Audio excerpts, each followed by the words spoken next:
What was a major life decision you made because of art? Our guest, Renata, had a full time job as a lawyer, yet her passion for making art altered her life's course and led her to a choice that made her the artist she is today. Keen to find out more about her story? Well, tune in as we talk about the decision process of going full time in art, finding your art style, and why copying is necessary. The three common misconceptions in watercolor, the trick to achieve a good finish for expressive painting, showing up for the community and building connections, how to let go of the idea of perfection, and creating something for yourself. If you want to be part of the conversation, then send in your questions and topics you want us to cover to hello@etcherlab.com. Hey, this is Jessie from Etcher. We believe in your power to create, so we invited artists from all around the globe to inspire you to keep on creating. Join us in this journey and let's celebrate creativity. This is Make More Art, the podcast. A lot of artists are saying when I was a kid, I was drawing, I was painting and stuff like that. And I wasn't. I wasn't drawing, I wasn't painting, I was nothing. I was absolutely not into painting. That was something that didn't interest me at all, but I was a crafter. I love to craft and I love to sew. I love to make little earrings. I love to make jewelry. I love to make some eggs, Easter eggs when it was Easter or for Christmas. I love to do decorations for a Christmas tree. That is actually how I started.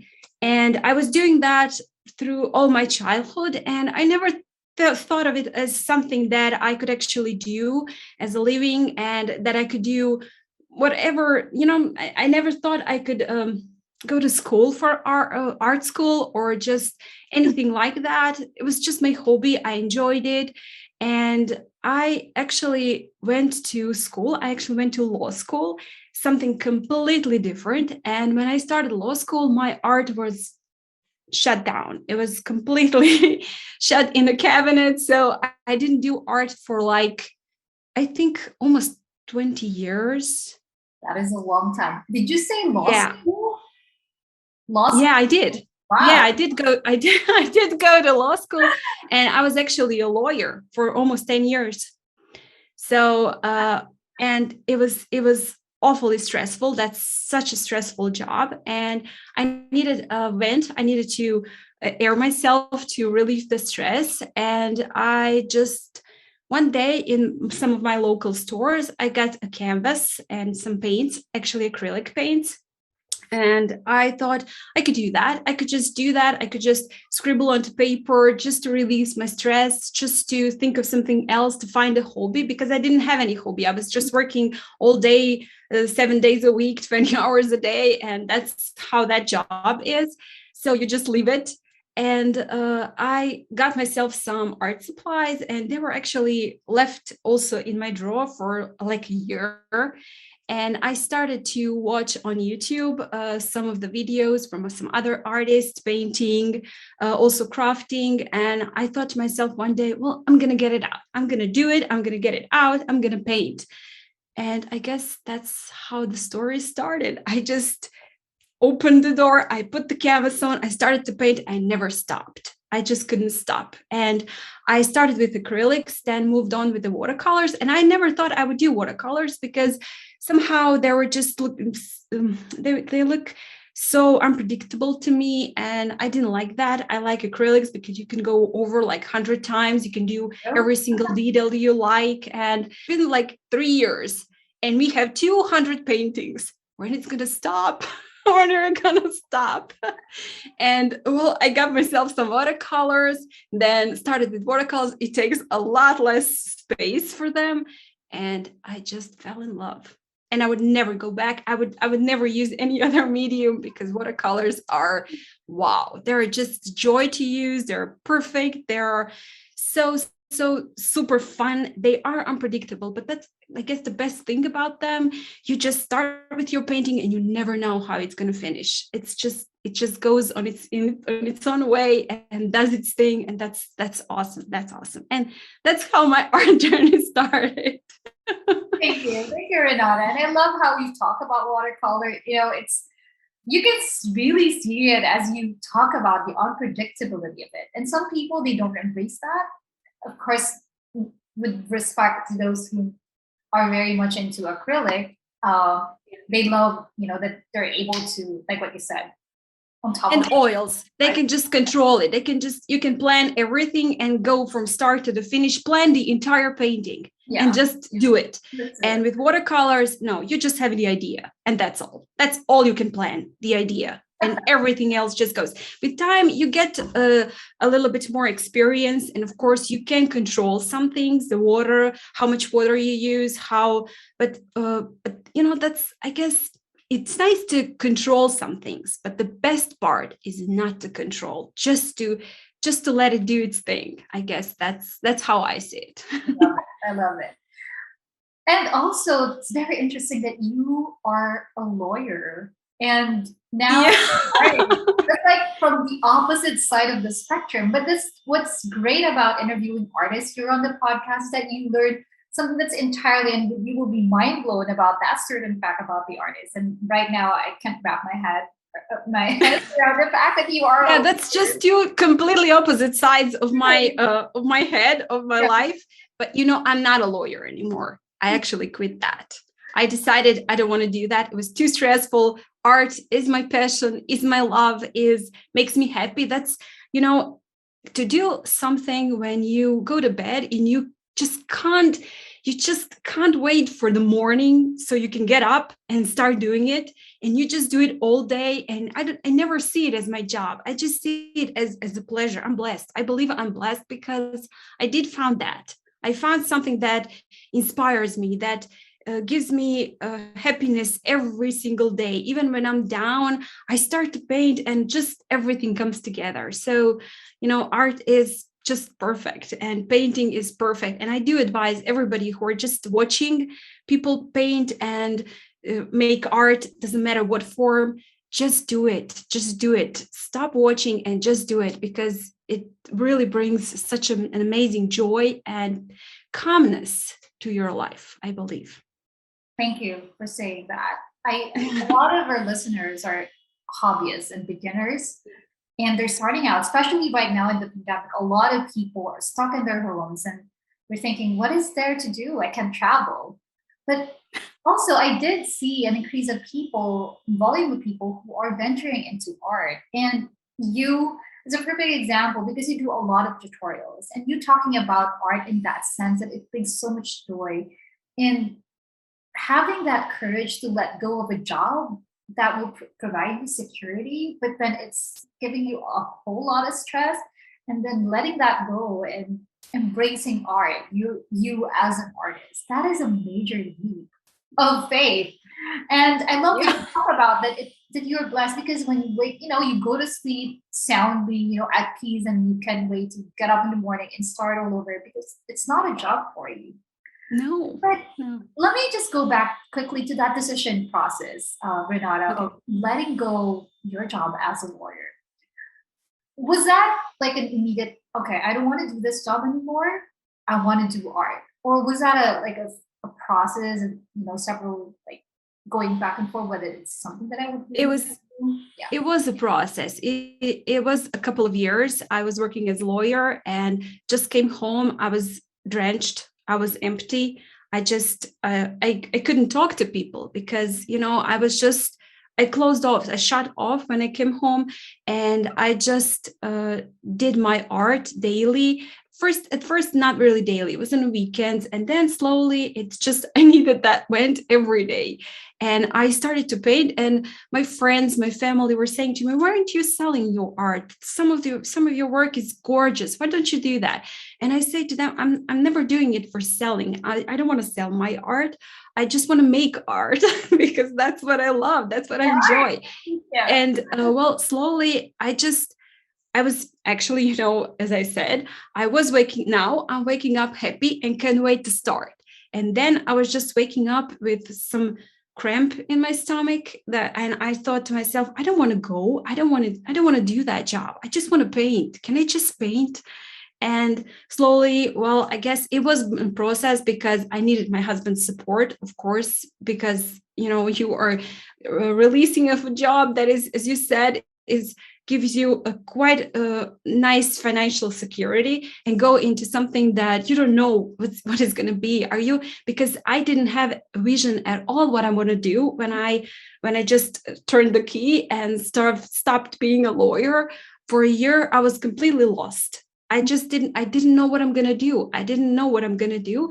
And then actually YouTube kicked in, and I painted, and I said to myself, I want to share what I do. Maybe it will inspire some other person to start to paint and to make the decision I did, because I was happy. I was lost, but I was happy.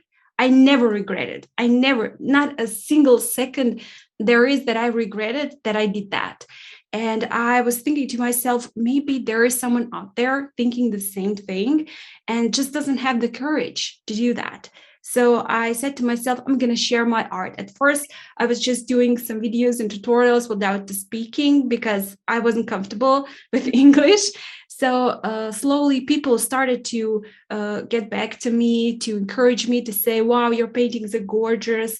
Please say something, just explain your process. And they were asking me to speak in my videos. And I said to myself, okay, I'm going to do that. What is there to lose? And that is how I actually started. Then I started to, share my experience with people. And I believe the community, the artists, those are amazing people. Their support is just stunning.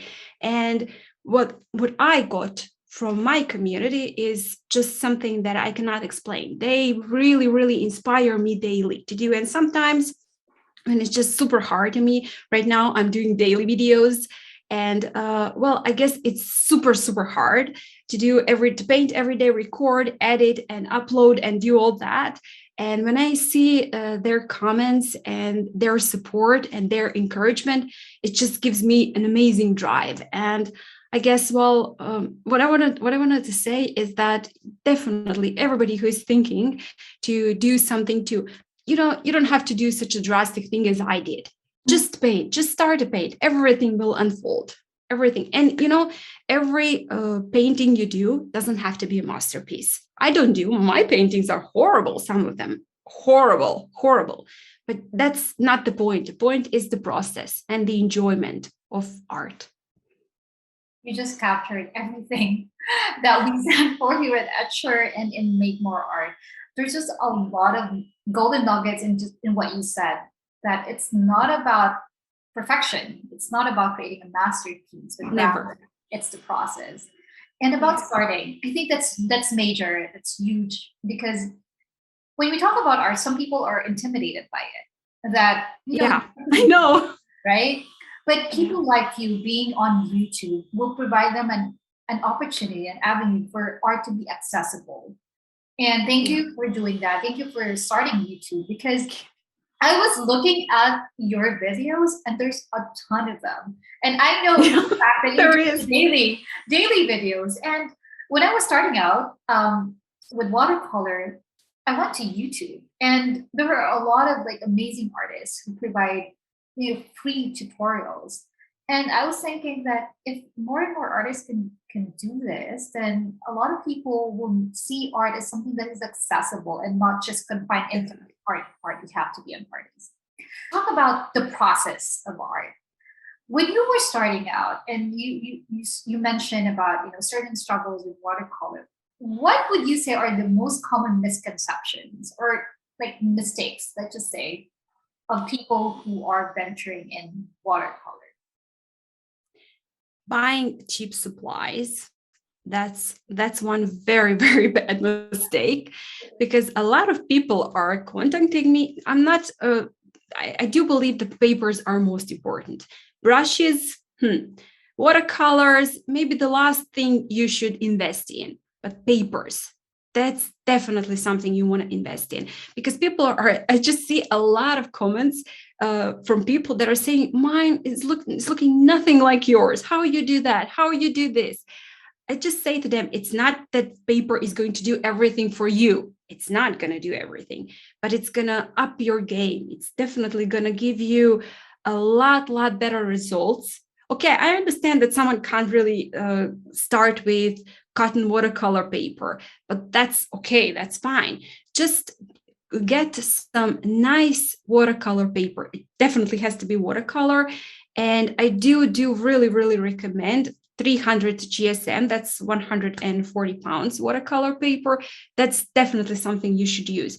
I do have watercolor paper that are thinner, that are a little less quality for practicing. I put them on the side, and that's where I test my brushes. That's where I test my paints, where I just try some strokes. But I always have in mind that everything that I do on such paper will be completely different on a paper that is a better quality. So that's something I would definitely advise to someone who wants to, even if you're just painting as a hobby, just invest, make smaller pieces of paper and paint on smaller pieces of paper. Your painting doesn't have to be A4, doesn't have to be a large painting. Just paint on a smaller piece of paper, but better quality piece of paper, because that is how you will see the difference, and that is how you will definitely improve in your watercolors. You will never improve if you use bad watercolor paper. So that's one thing I would definitely say that's a very common mistake. Also, common mistake from people is maybe not stretching their paper. It's buckling, it's going all over the place, and it makes it even harder to control.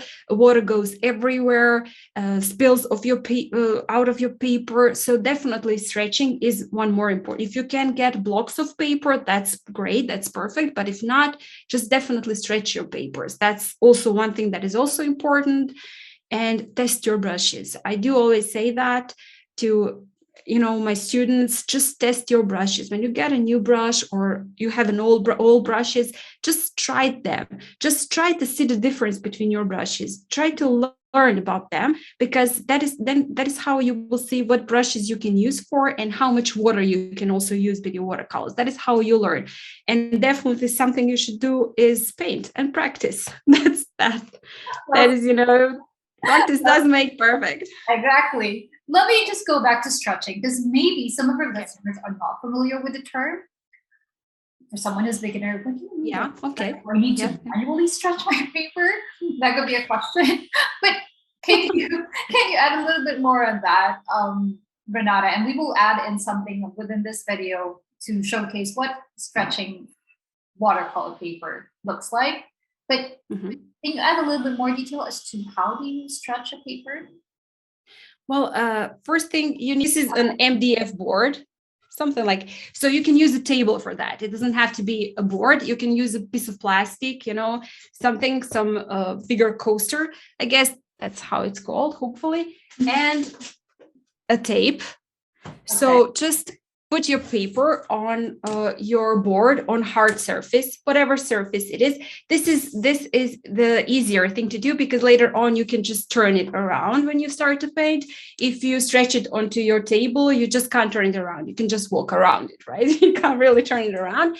And then just glue your paper, the edges of your paper, with some tape, glue on that. That is how you will stretch it. If you want to go even a step further, or maybe have a good quality cotton watercolor paper, I do not recommend that with cellulose watercolor paper, only if it's quite thick. But with cotton watercolor paper, maybe wet it underneath the lower part, turn it around, glue it, tape it onto your hard surface, and then you can get very nice washes. You can do wet it on the top part and just do wet on wet, and it helps with buckling. It stops buckling, and it stops your paper to move and to create puddles. So puddles are one of the things that beginners have a lot of issues with, because the paper doesn't dry the same. It on some parts dries faster and some slower, because they have puddles. And some paint, you can hardly achieve nice beautiful washes if your paper is buckled. So that is how you stretch your paper. That means stretching. That's not really stretching. It's just gluing it onto its edges, but all around the edges. I see some artists just glue the corners. I never glue only the corners, because sometimes it can move. It can buckle anyway, because paper, when you add water on top of it, it just stretches it. Those fibers in it just stretch and it can buckle anyway. So I do recommend taping it all around. So that's stretching. Make More Art, the podcast, is made possible by listeners like you. So we would like to give a shout out to Sinyaxi from YouTube. He said, "This was epic. I learned so much from this. Keep up the good work." Make sure you never miss an episode by clicking the subscribe button now. Thank you for your support. Now back to the show. All right. Now, what I'm interested to learn more about as well is your style of painting, because you do a lot of subjects and it has a very distinct style. Like there's splatter and then it's loose, but it's expressive. It's expressive. Yeah, it is. It is expressive. Yes.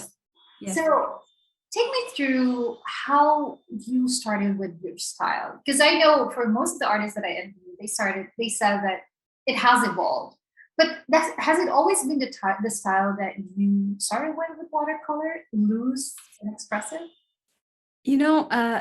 I actually do get a lot of questions a lot of times the question from people, how do you find your style? Yeah. Because beginners think I will never find my style, but you don't find your style. Your style finds you. That's how I see it. Okay. Because when I was starting out, I was, of course, learning from others. I was just learning from one person, from another person. I do recommend to everybody, do not learn from one person. You will never find your style, or your style will never find you. You have to learn from a lot of people. Just watch as many artists as you can. Copy them at the beginning. That's normal. We all do copy until you learn the brush strokes, until you learn how the water behaves, how the colors behave with water, until you learn the papers.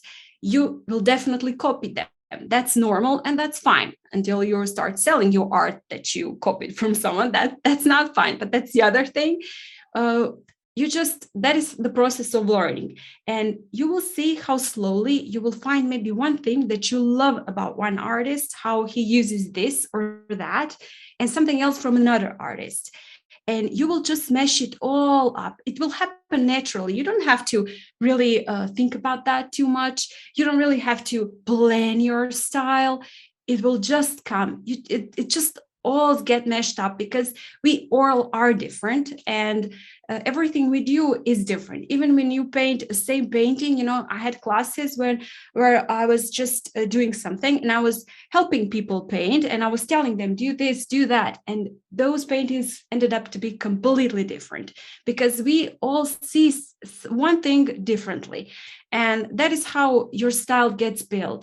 While practicing, learning from others, meshing it all, and you will find your style. My style also, I guess, I wouldn't say it was always the same, but that's how maybe my paintings are a showcase of how I see the world and how I perceive the colors, and definitely in my videos that I do, you can see my mood. That's definitely, because when I put up a video, you can definitely see my themes that are one behind other, and just see how I feel, because you should definitely let something of yourself into your painting. That's also important.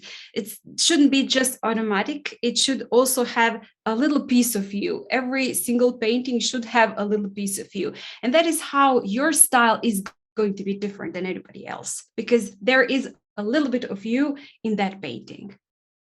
That's a very good tip. I've never really thought of that. Normally, sometimes when people paint, right, they would copy something, they have a reference, and sometimes we get lost in that, and we forget to incorporate something about us within that. Yeah. And thank you for highlighting that. With the videos, I have to ask this because I've seen that you're doing it daily. And you talked about this earlier. Is this for the Inktober? Yes, but I'm not really doing only inks. Yeah. I'm cheating a little bit. I'm also doing watercolors with ink. Yeah.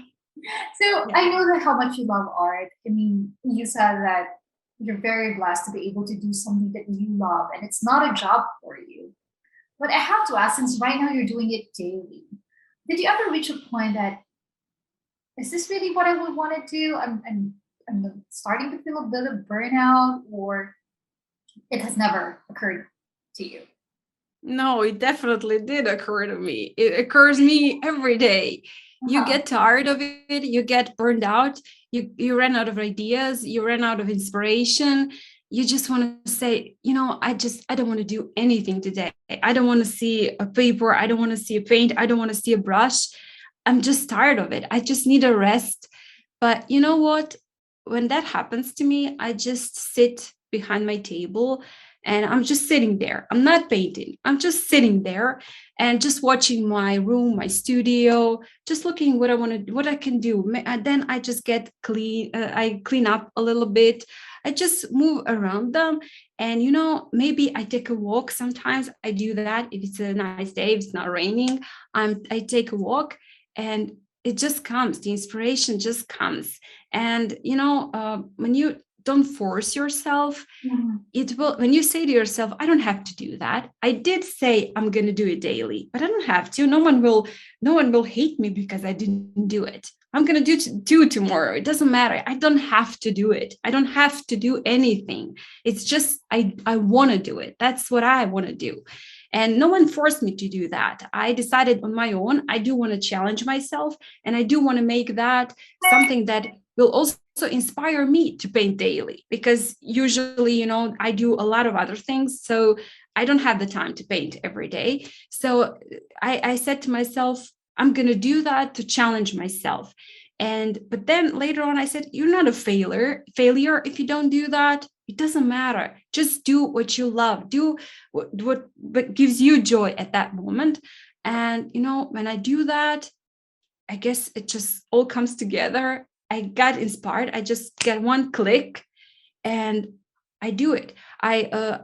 For those who might have seen my videos, might have noticed that a lot of the times I mentioned how something from my childhood inspired me, how I was going through my photos, old photos, how I was walking around and just got the inspiration. So inspiration is all around us. You don't have to seek the inspiration, sit onto your table and just, I have to do it now. I have to paint now. What I'm going to paint, what I'm going to paint. Take a walk, just rest, and it will come. It's just something, I see a glass and I ended up painting a vase, because that is how I got, Yeah. yeah, that inspires me, that's completely normal. And I guess we don't have to do anything. We just have to enjoy doing it. I think that's a really good point. You just have to Yeah. enjoy doing it, because Yeah. when you start to pressure yourself, when you're tied up to what quote unquote like you're obliged to do it versus you want to do it because it brings you joy, then it would It be shifts. it, Everything yeah, shifts. everything Yeah. shifts. Yeah. Yeah. I love everything that you're saying in this interview. And I know for a fact that a lot of people who are starting out, whether watercolor or any type of medium, you started with acrylic and then you Yeah. fell in love with watercolor. That if you're listening or watching this, Renata is a true testament that you don't need to tie yourself with just one medium and say, "Look, I have to No. get this." No. No. But you are allowed to explore and to share your art. Like what you Yeah. said earlier, that you know, no one will tell you that your art is, you're not good enough. It's just you putting so much pressure in yourself. Yeah, definitely. And you know what? Your art doesn't have to be good. Not everybody should be artists and sell their art. Sure. That's not the point. If you start to paint, it doesn't mean that you have to sell your art. It just means that you have to enjoy it, that you just have to give yourself that 5, 10, 15, 20 minutes a day to paint, to enjoy and to be happy, to get into something that you really don't need to be stressed about. So if you're going to stress about your painting and how you paint, that's, what's the point? Just relax. However it turns out, it's going to be perfect because it's going to be yours and you're going to do it. So that's something that I also always say. Don't bother yourself with the perfection. Nothing is perfect. What do you see in the world that is perfect? Nothing is perfect. Everything has that little thing that makes it unperfect, just so you can go a little step above that, a little step above that. You can always do it better. So why force yourself to make it perfect? just enjoy. It will all come. You will learn to love what you do. You will learn to love. And you know what? If you push yourself and you bother yourself with perfection, you will hate art. You will hate painting. You won't be doing it anymore, like for relaxation, for stress relief, for just those 5 days, 5 minutes a day for yourself. So just relax and enjoy. So just to continue on what you were saying is that I don't do watercolors only. I'm also a crafter. A lot of people don't know that about me. And a lot of people ask me, so you do something else than watercolors? I never knew that, because that's not something that I did put out there. And a lot of people don't know that. I am a crafter. That is something that I did as a child. So I do make cards. I do make notebooks. I do make candlesticks. I do make photo frames. And those are the things that are actually not on my channel, that are not on my Instagram even. That's something that you can't really find. I do sell that at fairs, not online. So you don't have to do only one type of the art. That's also, if you like 10 things, do 10 things. Sometimes it comes really, really nice for me just to leave watercolors aside and just do something crafty. Just make cards, just make palettes for mixing paints.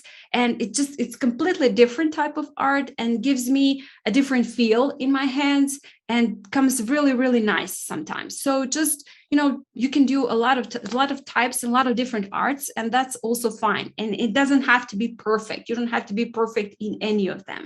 As I said, you just have to enjoy it.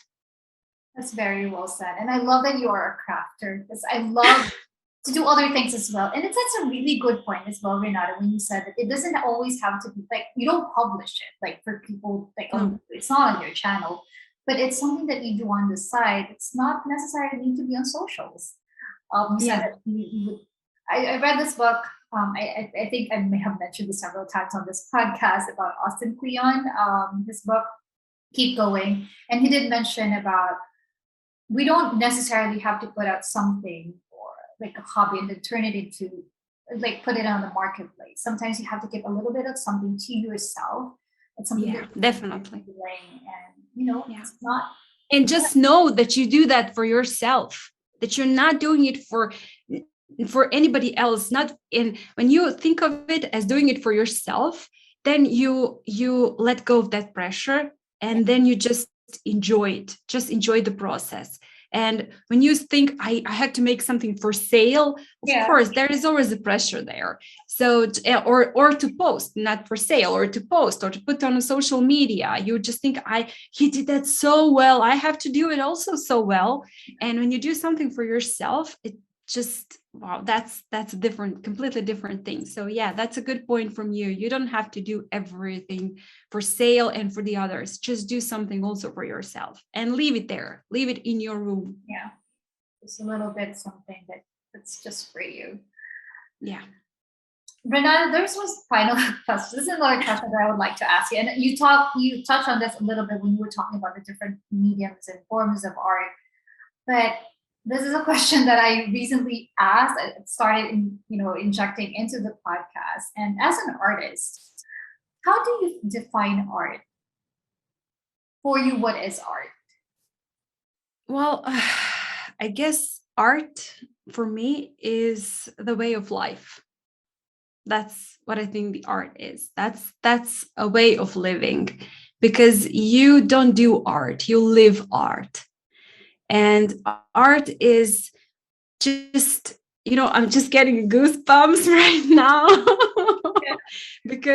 because when I think of it, when I think of art, and when I think of how much joy it brings me daily, I can't just imagine my life without it anymore. I can't imagine my life. And I do believe that I've incorporated that what I've learned in art and the feelings that I have when I making art, when I'm painting, when I'm creating, I'm starting to spread it on in my life, in other aspects of my life.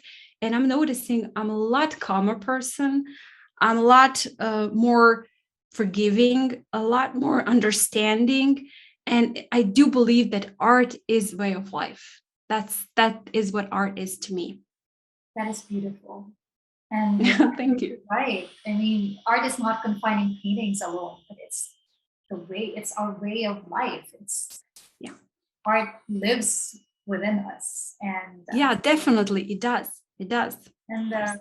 I mean, seeing you and listening to you talk about it in that sense brings me joy because I love when people talk about it in art in that sense because it's exactly what we need right now, especially right now when the world is going Yeah, through so much. definitely. Yeah. Renata, thank you so much for sharing Thank you. Thank you. your art with us. It's such a joy to really get to know you and the other side of the joy that you have of making art. And I know a lot of people who are following you and watching your videos on YouTube can definitely attest to that. Those who have been with you from the beginning can really see um, the joy and the authenticity of why you're showing up on YouTube on socials, and that is not for the monetary side of it, but really more for to inspire people to Yeah. also make art. So thank Yeah. you for putting it out there and for being so generous and providing your tutorials and for being an amazing teacher as well for Thank Etcher. you. Um, Thank so you. And thank you. And thank you. Definitely. Thank you, HR, for this opportunity they gave me. I had so much fun. I enjoy so much in every step of the way. And I find everybody here on HR just amazing, amazing. Every person I speak to, I do something with, it just amazes me. So thank you. Thank you. And thank you, HR, for this opportunity, this amazing opportunity. And thank you to all of you students, all of you artists out there who are supporting all of that, amazing. Thanks, Renata, for being on Make More Art the podcast. And we'll hope to catch up with you again and see more of your work, whether on YouTube, on Instagram, or on your website. I know you have a lot No, of definitely. work. I'm not going anywhere. Yeah, on Etsy and your all of your crafts. I know you do palettes as well, ceramic Yeah. palettes, right? Yeah. Yeah. So yeah, we'll definitely see more of that. And thank you again for being on the show. Take care Yeah. of yourself. Thank you. Bye. Yeah, you too. Thank you. Bye. Renata said that you don't need to make drastic decisions like she did to make art. It's all about enjoying the process and being intentional in whatever you put out for the world to see. YouTube has been her playground and led her to build a community of artists and enthusiasts alike. Here at Etcher, we are keen to know, how did you start with art and where did you go to learn or check out resources? Share your comments to the blog post associated with this podcast at etcherlab.com/Renata. Want to know what goes behind the scenes here at Etcher? We heard ya. We are lifting the curtain and giving you VIP access to do just that. Get to know who does what here at Etcher Lab. So joining me for the Etcher Team Spotlight is Casey, and you probably know her as Kathleen if you've seen any of her live demo where her, not as an artist, but her as the studio host. A side note, I've known Casey for a while now. I've been following her. She's an amazing artist. This girl can do a lot of things. She can sing, she can paint, and she can definitely host. But I will let her share more about herself. So please welcome to Make More Art, Casey or Kathleen. Hi, Hi, Jessie. Casey. How are Thank you?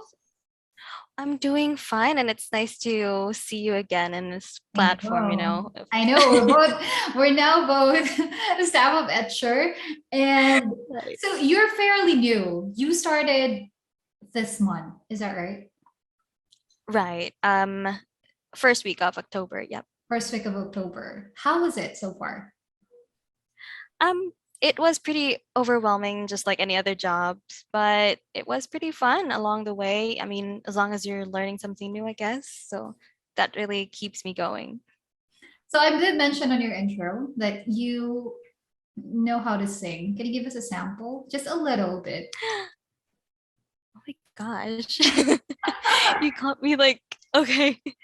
Let me see. One of my favorites would be Adele, I guess. Oh, she Okay, has a let's new see. song. Oh, So I haven't really heard. But anyway, I'll just sing one of my favorites from her. Okay. There's a fire starting in my heart, reaching a fever pitch and it's bringing me out the dark. Finally, I can see you crystal clear. Go ahead and sell me out and I'll lay your sheet bare. See how I through with every piece of you. Don't underestimate the things that I will do. There's a fire started in my heart, reaching a fever pitch, and it's bringing me out the dark. That was I'll cut it in. really good, Casey. Okay, so yeah, so a host, an artist, and definitely a singer. Wow, you're wearing way too many hats, and you're doing well on each of those. So tell me about being a studio host. What do you love the most about it? I love the fact that we're able to highlight each artist's capabilities and their passion. I love that we're able to showcase them through a wide number of audience, rather.